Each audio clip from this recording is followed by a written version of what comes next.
Durante a história inteira de Zatch Bell, conhecemos 64 Mamodos, dos 100 que foram enviados para lutar na Batalha Mamodo, excluindo, óbvio, os Mamodos milenares que foram trazidos pela Sophis, que não tinha nada a ver com isso. Mesmo criando tantos e tantos Mamodos, o Makoto, o autor de Zatch Bell, conseguiu dar um enredo autêntico e uma conclusão para a grande maioria dos Mamodos. Provavelmente, esses 36 Mamodos que não foram apresentados pra gente podem acabar dando as caras nessa nova história de Zatch Bell, mas nesse vídeo aqui eu vou falar sobre os Mamodos interessantes que já apareceram na obra, mas que por algum motivo faltou mais a profundidade ou mais tempo de tela. Aqueles Mamodos que não foram totalmente desenvolvidos, mas que ainda assim podem agregar na história. Então já vai deixando aquele like, se inscreva no canal e vamos lá! Pra quem não sabe, o Makoto ele tem um blog que ele gostava de responder várias e várias perguntas de fãs antigamente. Um fã tinha feito uma pergunta sobre os reis, se existiam outros reis antes do Dawn Bell, e o Makoto respondeu que vários outros clãs já se tornaram reis no passado. E um desses clãs foi o Rei dos Dragões. Eu tô falando isso porque eu quero falar sobre o Elzador. Pra quem não se lembra, o Elzador é um Mamodo dragão e irmão mais novo do Asheron, aquele dragão que deu um trabalhão para o Clear Note no final do mangá. Ele também é um dos prodígios do clã dos dragões, assim como seu irmão.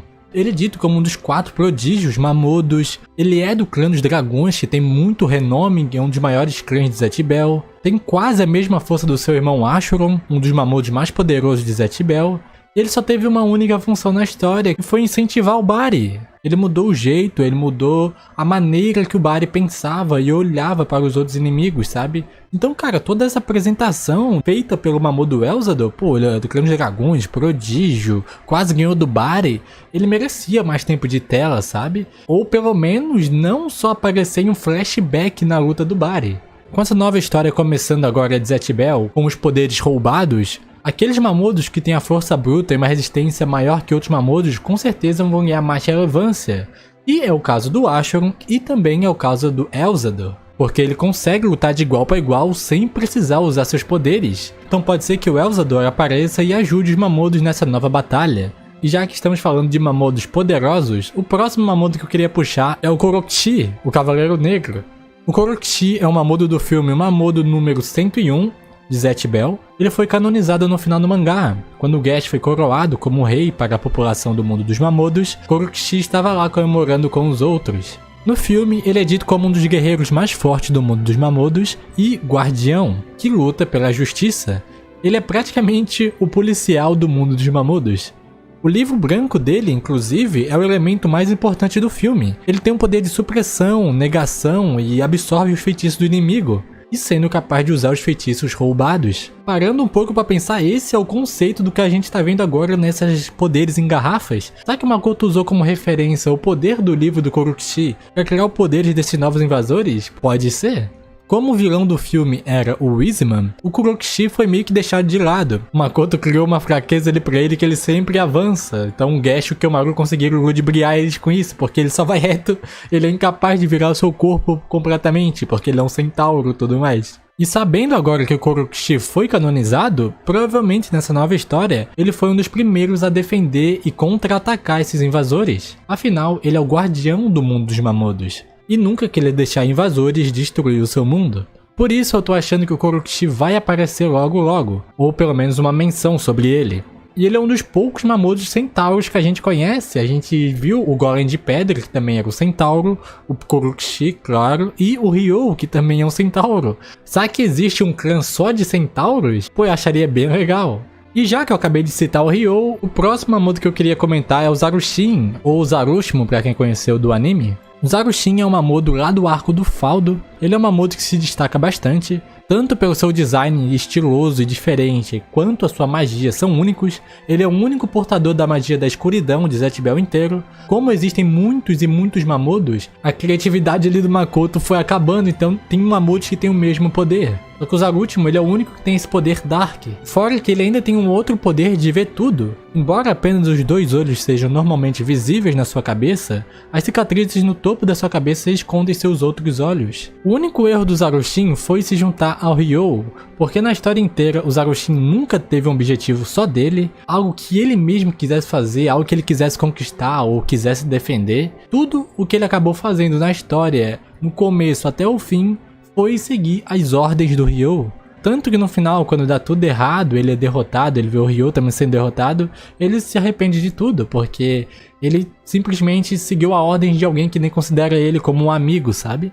Então, nessa nova continuação de Zatch Bell, seria interessantíssimo se o Zarushin aparecesse uma vertente diferente, sabe? Eu acho que ele vai aparecer porque provavelmente o Ryou deve aparecer, existe muito mistério ainda sobre a família dele. O Ryou foi torturado e obrigado a fazer tudo o que ele fez no anime por conta da pressão familiar e tudo, então ainda tem um mistério, um misticismo muito grande ainda pela família do Ryou. Então talvez o Makoto aborde mais isso na nova história de Zatch Bell. E portanto agora o Zarushin pode ter uma redenção.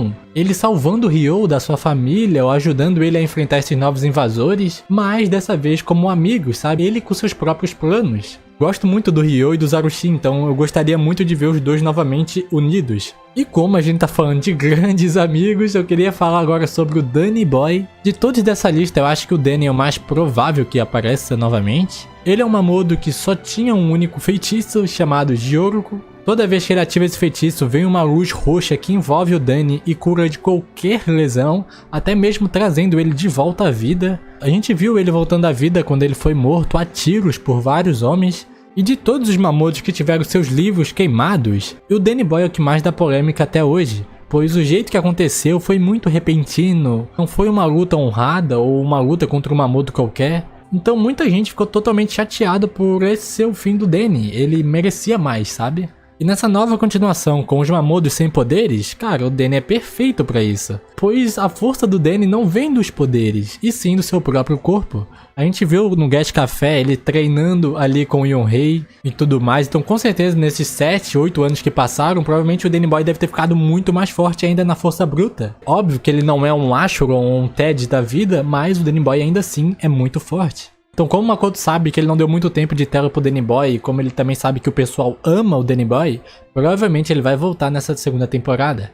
E como a gente tá falando sobre corpo, vamos falar daquele Mamodo que tem seu corpo mudado, a Koruru.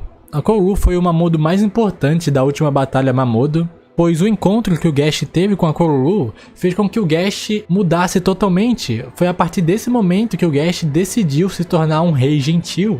Teve algumas batalhas que o Gash iria perder, mas lembrando das palavras finais da Koruru e se motivando, ele conseguiu vencer. A gente só vai ver a Koruru depois lá no final do mangá, quando ela retorna em forma de espírito para ajudar o Gash e o Komaru na sua batalha final contra o Clear Note, oferecendo a ele o uso do feitiço que protege de quaisquer efeitos nocivos, o Shin Haifoujo. Esse feitiço é mencionado pela Koruru como um feitiço gentil. Tudo o que o Gash se tornou e representa hoje, grande parte disso é obra do encontro que ele teve com a Koruru, lá atrás na Batalha dos Mamodos. Então como que um Mamodo tão importante assim, que mudou totalmente a perspectiva do protagonista do começo do mangá, pode ter sido deixado de lado a história inteira? O que eu espero pra Koruru em Zatch Bell 2 é ela finalizando sendo um par romântico para o Gash. Eu acho que o Makoto vai criar um mini arco com os dois envolvidos e desenvolver essas relações deles. Porque agora o Gash e a Koruru já têm 19 anos. Então eu acho que o Makoto pode terminar a história com os dois juntos e a Koruru pode finalizar a história se tornando a próxima rainha. Eu sei que tem muita gente que prefere que o Gash termine a história com a Teal, ou termine com a Patty, ou a Leila, ou qualquer outro Mamodo, mas em referência de influenciar a vida do Gash, a Koruru com certeza tá num patamar acima de todas as outras, sabe? E é isso, pessoal, esses foram todos os Mamodos que eu mais sinto que falta um encerramento, um desfecho melhor na história. Comentem aqui embaixo quais outros Mamodos vocês sentem que faltam algo a mais. Deixa aquele like se você gostou do vídeo, se inscreva aqui embaixo também para não perder nenhum outro vídeo aqui no canal sobre Zatch Bell e nos vemos no próximo vídeo. Tamo junto!